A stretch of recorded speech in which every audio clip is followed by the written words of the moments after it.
Well, for just the second time in program history, the Bemidji State football team is hours away from kickoff in the second round of the NCAA tournament. Last year was the first time the Beavers made the big dance. They beat Augustana in the first round before falling to Colorado Mines in round 2. This time around, BSU is hoping they'll take care of business on the road at Angelo State and advance from the round of 16 to the round of 8. This morning, the Beavers were sent off to San Angelo, Texas. Some BSU fans were on campus cheering the Beavers on as they loaded up the bus before catching their flight down south to Texas. As mentioned, last year was a brand new experience for the Bemidji State football team. They had never been in this setting before, but now with many of those same players on this year's roster, the Beavers feel more prepared and ready to face a tough Angelo State team in the second round of the NCAA tournament.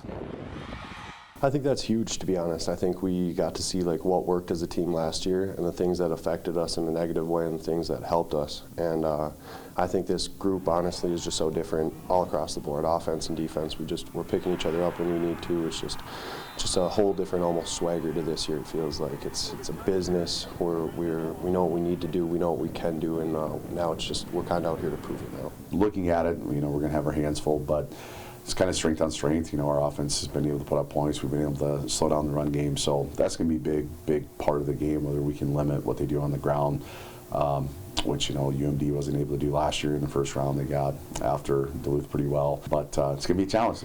It's going to be a big one down there, and they got great support. They're really well coached, and it's there's a reason why they're the #1 seed in the region. So it's going to be fun. Yeah, the Rams are ranked number 2 in the country. Definitely be a tough task. They've only given up 11 points per game, and they have a good rushing attack. Kickoff tomorrow is at 1 p.m. We'll have the highlights and recap on Monday night's newscast. Lakeland News is member-supported content. Please consider supporting Lakeland News today.